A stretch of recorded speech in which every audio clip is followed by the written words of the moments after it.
Welcome back everyone to 365 Days of Prog. Today we will be reviewing the album Script for a Jester's Tear, the debut album by Marillion.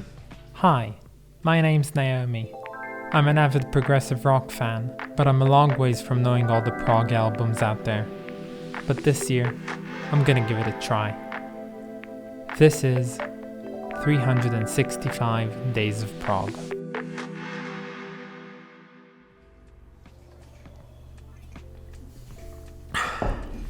So as usual, I'm gonna share with you some of my favorite bits from this amazing album, so I hope that you enjoy them.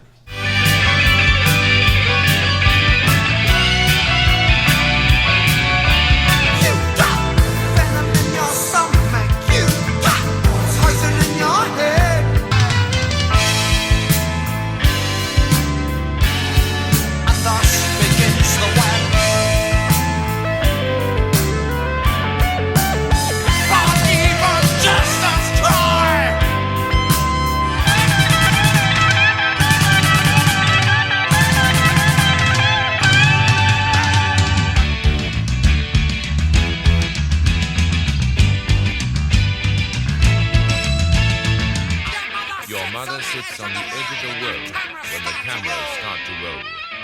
Panoramic viewpoints resurrect the killing foe.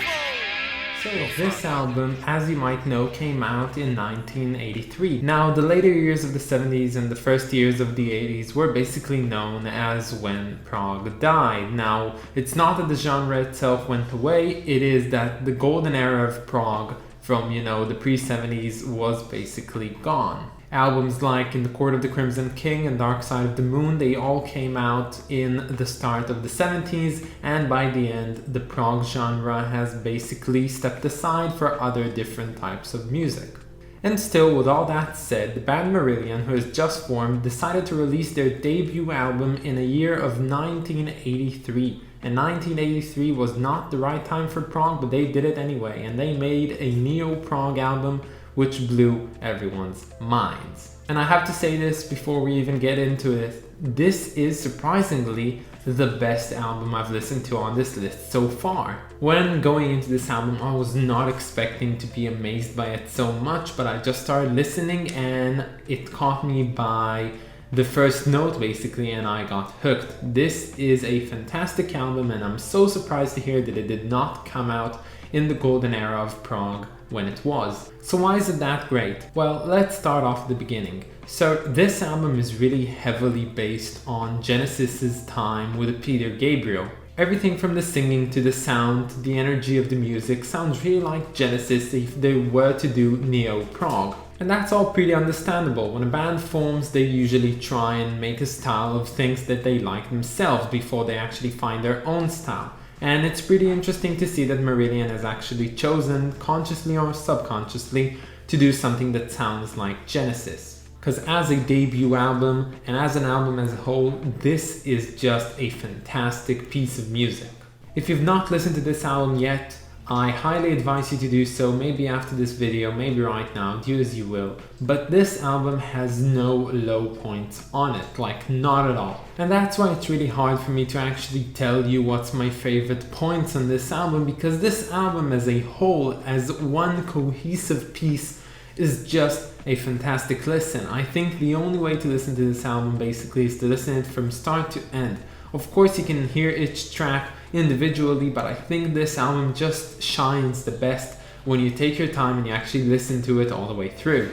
And that is also another reason why it's really hard for me to actually choose a favorite song off this album. And I sat with me for a while and actually tried thinking about it, and I came to the conclusion that my favorite track is The Web. Now later, going on Spotify, I actually saw that track was rated least favorite by views or listens, and I get it and I don't get it, because it is my favorite, but honestly all the other tracks could have been my favorite as well. It just depends, I guess, on my mood and what I'm exposed to most enjoyably. And for me, probably this album will have a lot of different favorites until one day I actually come to the conclusion that this album as a whole is just a masterpiece and it is enjoyed as a whole and there's no real favorites to be found on it. So a bit on the technical side of the album itself, what I think of it. Firstly, I have to say that the playing, the instrumentation, everyone on this album is doing their best job, and it really shines.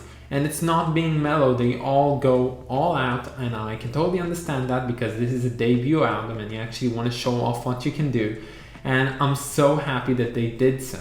From the really heavy bass and actually fitting bass to all the parts, it's just amazing. You got the keyboards themselves, which do a fantastic job at laying the bass work for everything that you hear.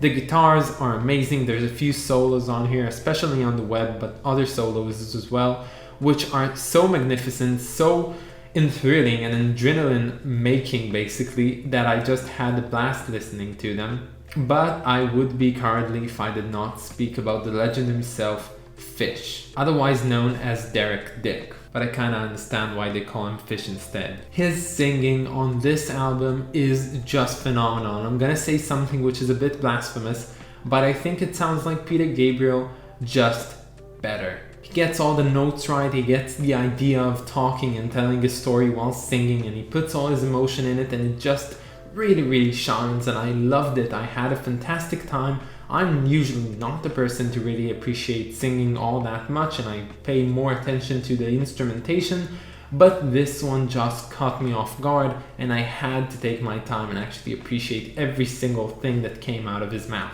And the lyrics themselves on this album are also pretty great. I went ahead and I read them all whilst listening to the songs, and they blew me away. They were all so fitting, they were also symbolic yet relatable, yet lovely at the same time, and I think the profanity put into this album really gets the point across of the narrator speaking. So yeah, there's no real words which I can say to describe what a great album this is, but you have to listen to it, and if you haven't, this will be a pleasant surprise to listen to. And I really doubt, does Marillion have better albums than this? I don't really remember if I have more of them on this list. I think I might have one more, but if I don't, I'm really anxious to listen to them when time comes. And before we get to the rating, which you've all been waiting for, I'm gonna have to talk about the cover, so I'm gonna do just a second. I'm gonna talk about the cover and then we can move on to the rating itself. So this is a lovely cover. I think it's really aesthetic. I think it's really nice. The way it's drawn is really lovely, and I think